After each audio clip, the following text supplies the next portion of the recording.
This lecture is titled Creative Cultural Space for Students. The aim of this lecture is to help you examine your college life by providing concepts and reading material that can aid this process. So, this really again takes our discussion about authenticity to another level, I would say, because I think we can also begin to see all these ideas and contextualizations that we have undertaken earlier, the various connotations of words that we have undertaken earlier. I think we can take it to another level, and this is what I would try to do in terms of my focus on youth today, on young people like you. So, we would sort of start with Erickson's observation about the quest for identity as the hallmark of early youth. This hallmark of early youth is determined by the quest for identity, and often it ends up with certain amount of contestation with existing social order.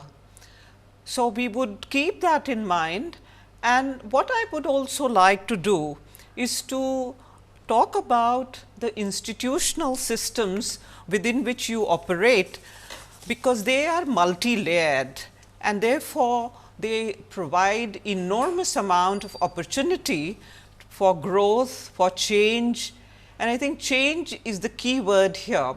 So, that a word quest for identity or the quest for meaning and the quest also for alterations in the social order. I think this is what the institutional framework in terms of higher education, it provides that opportunity. So, it is multi-layered in that sense, and what I would also like to do is to introduce another concept contained in the term liminal. Now, that word actually refers to transitional phase, in between phase, and in that sense the framework, institutional framework that we are talking about is really a transitional sort of sphere, but also as I said, this is a sphere that is full of opportunities. So, let us see how that term liminal can add to our understanding, and I think this is a word I would like you to retain, because I think many of these words, they will begin to have meaning for you, and it will keep growing within you. This is that kind of word with, it is a very potent, very important word. So, keep that in mind, and of course, at a very simple level, it is quite evident that when we talk about institutional life, let us say of a residential institution like the IIT or any other residential university or universities in general, we are talking about academics as well as the social structure in which all of us exist, especially those who are involved in academics. So, I am actually keeping the model of residential universities in mind, but it has general ramifications. So, let us say you spend your time between academics, which is very structured activity, hostel life where you are unfettered relatively speaking, and of course, then you have a third dimension in terms of your opportunities. There are a whole range of youth festivals that actually keep every institution very, very active and highly energized. Now, in terms of student culture, I would again draw your attention to the word culture that we had used in the sense Raymond Williams talked about its complexity. And of course, what I would like to point out that one of its meanings is related to the way we lead our lives. It shows cultural patterns in terms of how we lead our lives. So, the point is there something called student culture? What does it mean when we use the word student culture? is there something called IIT culture? We are talking about a specific institution like IIT, and as I said, please keep it in mind. The whole idea is to enlarge the discussion, but right now it is focused on IIT culture. So, is student IIT culture the same as IIT culture in general? These are questions of interpretation, and once you begin to examine it through your experience and your understanding, you will begin to see the complexity of arriving at consensus. Each one of you may define the IIT culture or the student culture in IIT in different ways, but therefore, we will keep all that complexity in mind, and also the fact that when you come here, you also bring your other cultural traits, from your family, from your city, from the region to which you belong. But all of these actually, all of these begin to regain new blends, new life when you come within the liminal space of an institution. So, I am trying to draw your attention to the processes that are interwoven within the system, and again it is always very loosely defined. It is very, very loosely defined, just as your lives are also in that sense not completely controlled by ideas which may have been dinned into you right from childhood or from schooling pattern or from coaching classes or whatever. Now, the point is, when we talk about the opportunities to explore various possibilities once you are within an institutional framework, which is a very, very privileged position, no doubt, because institutions of higher learning, your access to these is dependent on so many social, economic, cultural factors, and so that is a very, very privileged position.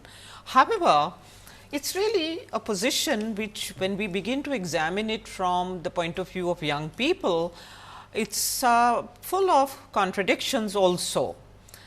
So, let us say on the one hand, we would acknowledge all the positive elements of being in an institution with possibilities, where those who have the initiative and the drive, they are able to explore these opportunities. So, let us say what are these opportunities in addition to academic specialization? That is also a huge privilege, to be able to choose and learn and to hone one's skills, and then from this in between state enter another level of vocational existence, where you contribute much more directly and actively to the social framework. The other opportunity is in terms of doing innovative projects like the human powered car, the cell phone cycle charger, to the Indian humor site, and I am only mentioning a few, and you would find many things that young people who have the initiative, drive and are able to make use of the given opportunity, they are using that. But and also then there are these whole set of cultural festivals which are very popular in IIT, and I will show you one or two clips just to give you some idea of the high level of energy that is generated, for example, during PAF, like Performing Arts Festival, where both the performers and the audience, they are completely involved in creating these artistic ventures. Then there is Mood Indigo, where students from different parts of the country, they come to the institution and they participate in various activities. So, that is also again a very energizing activity. And then there is the Tech Fest, which is as the name itself suggests, which is highly technologically oriented, and it has also gained great momentum. So, there is a surge of these very positive acts of celebration, and therefore, one would definitely not undermine them, and one would also really feel one would like to say that it is really something that shows the strength of any institution and also of young people and their desire to do something new, original and also entertaining.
there are questions about these festivals and about the success rates of institutions that we often talk about. They have their own relevance, but I have a few questions I would like to pose before you. Now, these kinds of festivals, are they carnivalesque, or are these acts of consolidation of a highly competitive, I would say, value system, not just an educational system? The word carnivalesque comes from Bakhtin, and actually maybe I should just read out this particular statement from Bakhtin, where, and we have talked about Bakhtin earlier also when we talked about fiction. So, this is critic, the Russian critic, who really has contributed to thought about literary and cultural spaces in a very, very significant way. And so, according to him, carnival, the fact of celebrations and carnivals, these lead to temporary suspension of hierarchies. So, I will read this statement from his book Rabelais and His World. He says that the temporary suspension, both ideal and real, of hierarchical rank created during carnival time is a special type of communication impossible in everyday life. So, on the one hand, there is great surge of joy, excitement, youthful energy during these festivals and during all these new things that people are able to do within the academic sphere or extensions of these. But at the same time, is there any kind of questioning of why everybody else is not part of this story, or does it mainly show that those who compete and succeed, they are the ones whose voice will reach everywhere? Now, on the one hand, I really do not want to get into it in terms of critiquing it from outside. I am interested in showing you the critiques of students themselves from within. I have many samples of these, but I think I would restrict myself to those that are already in the public sphere. So, the question, therefore, the next question is related to the fact that these are not necessarily collective celebrations.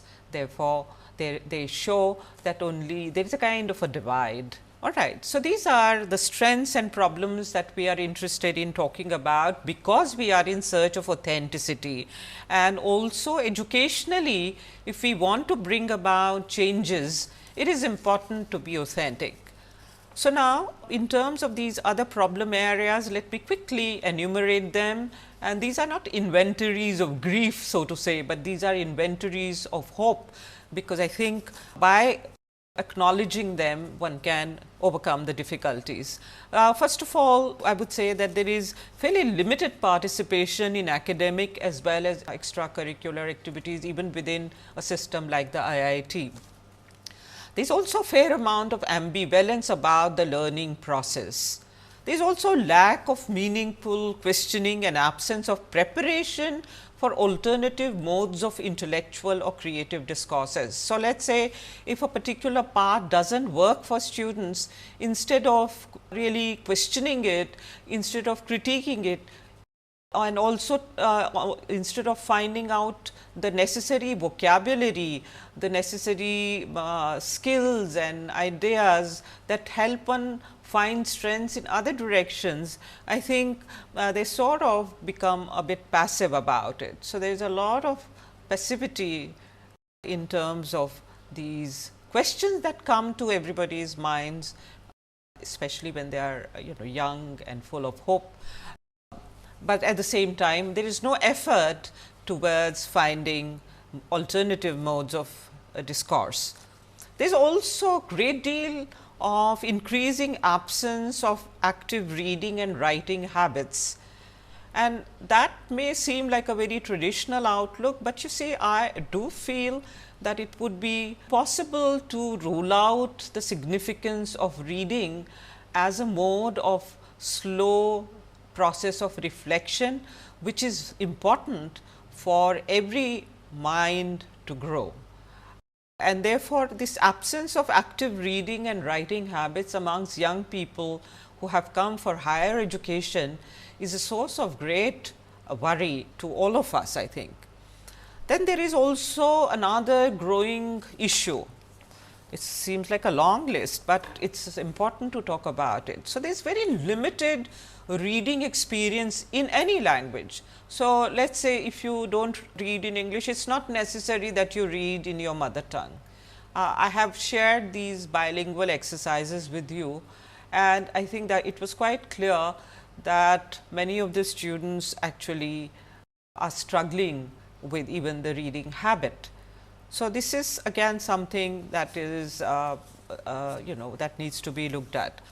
And finally, I think what I would do is to place this from the point of view of students who have written about failure within the IIT system.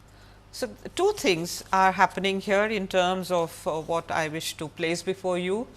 One is of course, this liminality. The other thing is about the complex interwoven pattern of cultural issues, of values that have been incorporated by each one of you, and also therefore, the success, but also looking at it from the point of view of failure. Now, I am not sure if you know about this film, but there is a film called Deja Vu, which means that it is something which is already seen.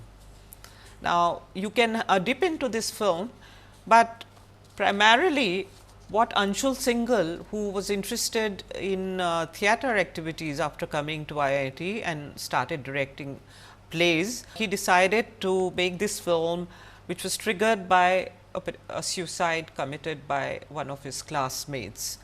And he felt very deeply affected by the sense of failure that the student felt because he could not get into a particular branch of engineering. And so, it triggered a whole set of these artistic activities, where he tried to crystallize this sense of what happens to students when they come into a system with again a baggage from their childhood of being pressured into doing certain kind of academic work, and when they fail, what kind of deep sense of failure this could be. So, you can dip into this film.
right through me, and I find it kind of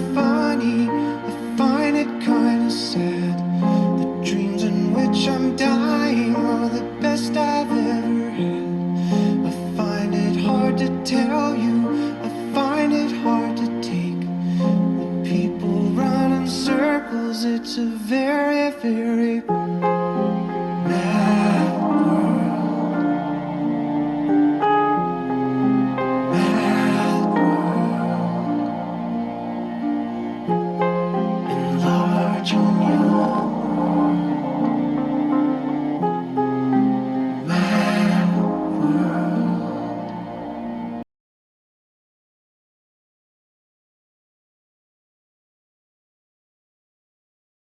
I sort of decided that while talking about this issue, I'll introduce you to Bildungsroman, a form of fiction which is actually completely devoted to the quest theme.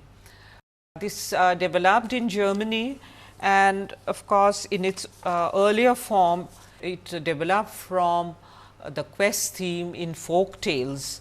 In terms of its first remarkable milestone, Goethe's The Apprenticeship of Wilhelm Meister is always mentioned as the novel that started off this trend. And what it does is to actually deal with the growth of a particular young person, the protagonist, in terms of various kinds of experiences he or she goes through while growing up within institutional surroundings.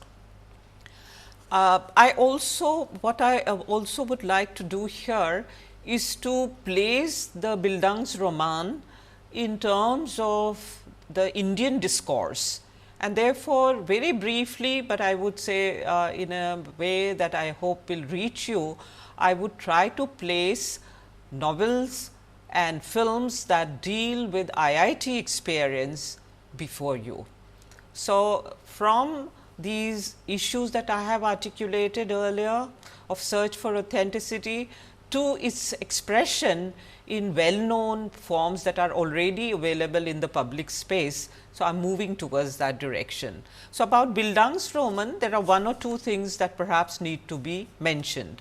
This is a form of fiction which has very close formal connections to biography and memoir, and also it has been noted that it lends itself to the cinematic form in a very significant way. So, you can find innumerable examples of this form from different countries, but I think, as I said, I would try and focus on the Indian experience. There are similar forms of writing, the development novel, the education novel, the artist novel. And so, what I would suggest to you is to pick up any one of these in terms of the kind of vocation that you are looking for. If you are looking for an artistic vocation, look for the artist novel like Joyce, his Portrait of the Artist as a Young Man, and so on and so forth. So, this can be a sort of journey of in terms of reading material that is close to your own search that you can undertake. In this module, I am actually trying to build more and more of this reading material for you. Maybe in the next module, I will begin to analyze the reading material from the point of view of the writing process a little more slowly and little more carefully in terms of the methodologies that may be helpful. But here the idea is to really widen the scope, and therefore, now let me dip into this genre. And I do also want to mention that in post colonial writing, that is let us say writing after independence, this kind of form has become very important, and also for a lot of marginalized people, this is a very important form because it helps you look for your experiences and what kind of transformations you want, or what kind of suffering you have endured in undergoing the given values of a society. So, now this sense of ordeal is involved in this form. Within our own national sphere, one would like to mention that in the 90s and 20s and 1930s, let us say this is not Bildungsroman in the strict sense, but because of its close proximity to memoirs and biography, it is important to remember that lot of our nationalist leaders like Gandhiji and Pandit Nehru They of course wrote about their own personal experience, which was deeply connected to the national experience. It was deeply connected to a collective sense of freedom that each one of them was seeking and helping create, so to say. So, therefore, these early writings, memoirs and biographical writing of this period is actually helps us understand the form of Bildungsroman that revolves around the IIT system, because the IITs were also created as part of the nationalist discourse. They were created as institutions of national importance, and therefore, I feel that we should place it within the national discourse for liberation and growth. The second phase of Bildungsroman in the Indian context revolves around Salman Rushdie's Midnight Children. We have already talked about it, and I hope you would spend time reading this great book. That was a comic epic, as Rushdie called it, because the epic quality of early nationalist writing is subverted in this phase, because there are a lot of issues of disillusionment that the writers have dipped into. Salman Rushdie from his position in the diaspora, Indian diaspora, and Arundhati Roy from her roots within the country in God of Small Things, again a beautifully crafted novel which is a tragic epic. So, I hope you would read both these in terms of Bildungsroman and in terms of therefore placing the discourse about a specific system like IIT within this larger quest of young people for meaning in different kinds of locations and cultural situations. While shifting to the IIT novel, so to say, if we can use that term, or cinema about the IIT system and the educational system, two things need to be clarified. I think apart from just discussion of the institutional details, what one has to recognize is that these institutions, their brand value and the aspirational value is related to middle class obsession with engineering education in general, and the IIT brand name in particular as symbols of monetary and social success.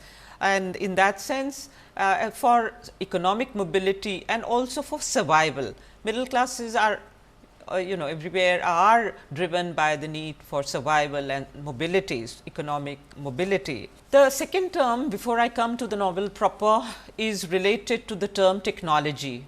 I would quickly dip into Raymond Williams, who said, the newly specialized sense of science and scientist in terms of science as a systematic study of nature opened the way to a familiar modern distinction between knowledge, that is science, and its practical application, that is technology within the selected field.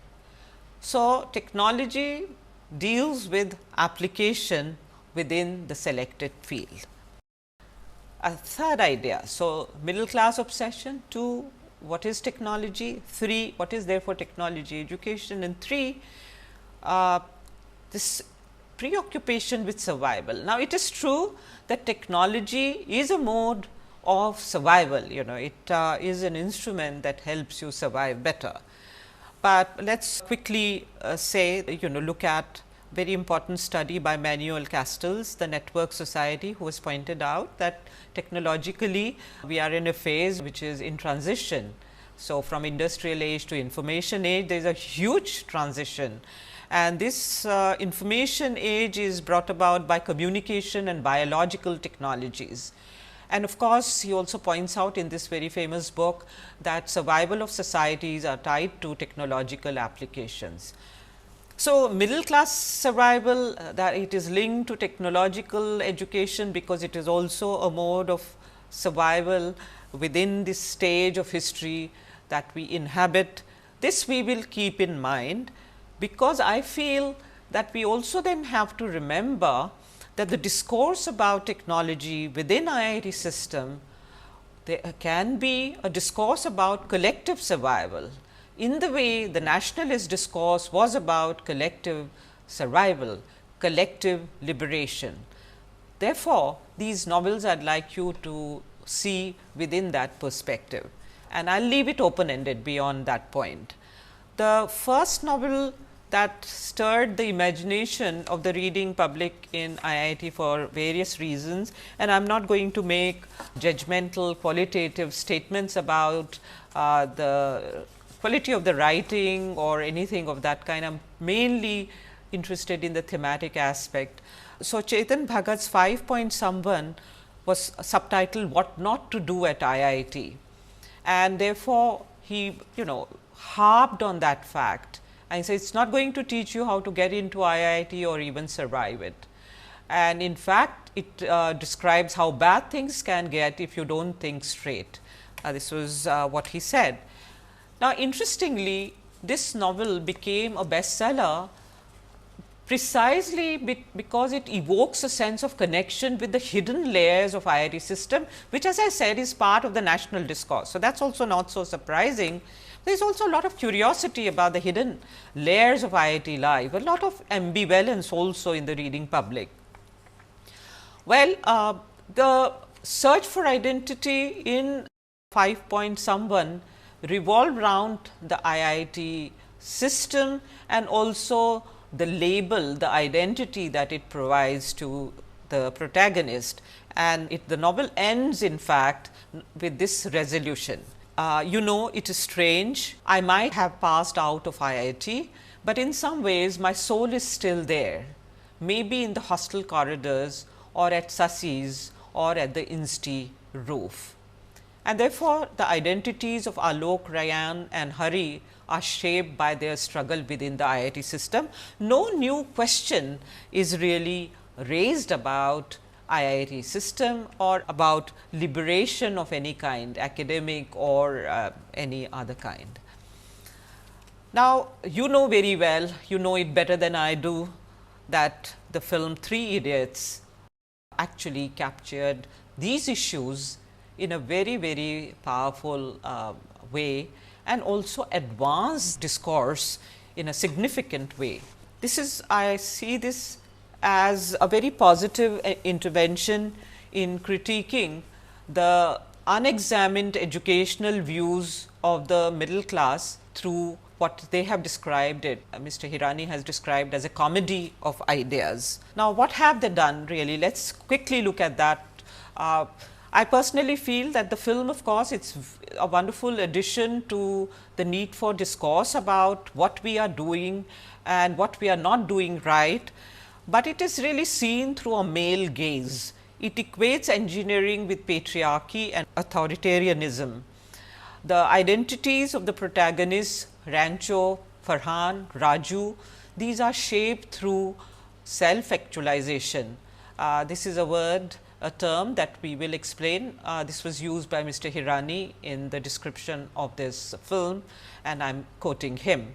So, these are shaped through self-actualization as opposed to Chatur, who typifies unexamined middle class aspirations. So, there is a lot of this force on redoing things that are wrong, finding one's own path, and in that sense it is a very, very important popular intervention in terms of educational discourses.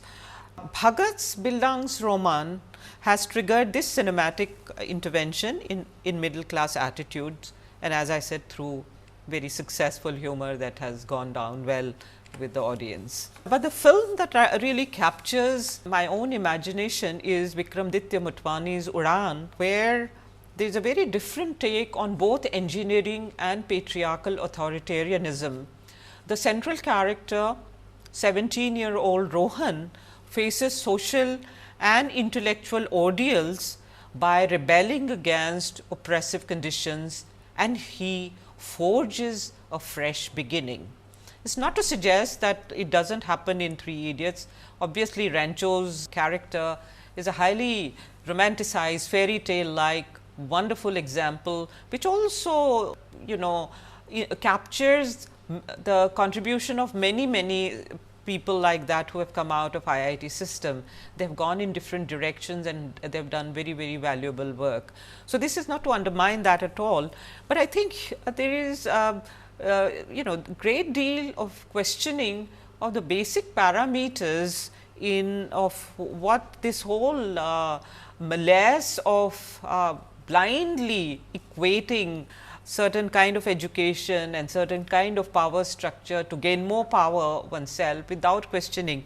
This is captured in a very moving way in Udaan, and therefore, it ends with a more realistic sense of possibilities, and also there is greater degree of this ordeal and resolution of the ordeal in Udaan, which seeks a totally different direction.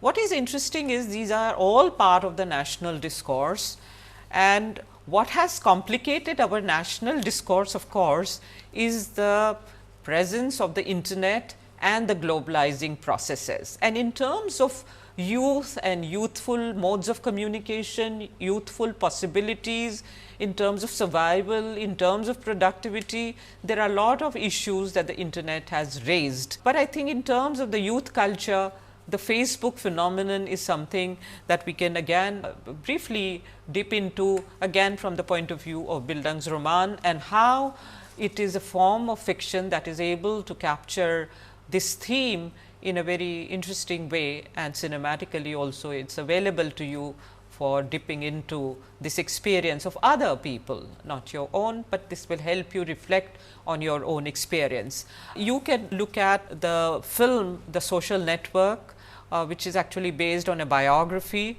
Again, the link between biography, memoir and Bildungsroman we have already talked about. So, this is based on a biography, The Accidental Billionaire, and then David Fincher has directed The Social Network, and the screenplay was written by Sorkin. Now, here also the social experience of college life is evoked.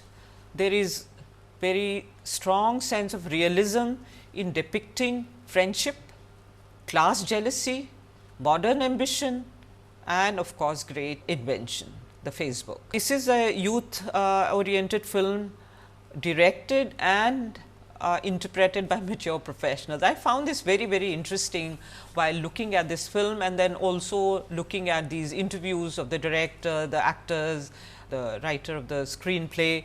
I found it really interesting to see how well this dialogue between the mature professionals and their interpretation, and that of the interpretation of the same experience of young life or youth and education is carried out between these two sides.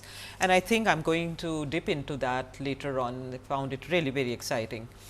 Now, of course, the film in itself, it talks about elitist institutions and inventiveness through the warring perspectives of the super smart young men. So, again there is, although there is all this success of the Facebook, but the film leaves you very troubled by the lack of communication, also the frenzied restlessness of these young people. And you may say, well, the inventiveness also came out of it, but I think we need to look at this whole phenomenon from our own perspective a little more critically. What it has also done is to these forms of communication, they of course have positive and negative both, but they have created multiple modes of communication that encourage virtual socialization and a lot of role playing. So, this has complicated our national discourse also, because it is also part of our sensibility now, especially in terms of the educated people and those who have the privileged position of getting educated or privileged position to teach. So, I think what you can do is to ask yourself questions about liminality and transformation by looking at your own authenticity and reflection and exploration of your own autotelic drives on the one hand, and also by a deeper and more widespread examination of the current educational systems in India and how they are part of our national discourse. So, what are we doing with ourselves? How are we shaping our lives? How are we therefore, in that sense, shaping the life of the country or of the diaspora? But in any case, the meaning, the direction, the sense of purpose, is this something that we can talk about and help define things in a different way. So, I would say finally, as a concluding remark, that there is great deal of this need for establishing dialogue about these issues within families, especially about the significance of choosing one's own vocation through choices rather than coercion. So, I would say that I am really speaking on the side of youth and change. Abraham Maslow's notion of self-actualization can be the lead term for these discussions, where he talked about self-actualization as the discovery and fulfillment of one's full potential. And that is the term Mr. Hirani had also used while describing his film and these three characters who are self-actualized eventually. And this is what we would like for all of us. And finally, we have works cited list for you, so that it facilitates your reading and also viewing of films. We will dip into this quickly. We start with Erik H. Erikson's Childhood and Society. You can look at the chapter that deals with 8 stages of man. Castell's manual is mentioned, although we have very briefly dipped into this idea, but for your future reference, you can look at this book, read it. It will add to your depth of understanding of technological changes. Raymond Williams, Keywords, we have already mentioned that. In terms of the films, 3 Idiots directed by Mr. Rajkumar Hirani, and The Social Network directed by David Fincher, Udaan directed by Vikramaditya Motwane. This completes our list, and we are sure that you will enjoy looking at the films, you will enjoy reading these books, but what you will enjoy most is this infinitely beautiful process of discovering yourself slowly, and also the processes that help you discover not just the end product, but the processes also. Thank you.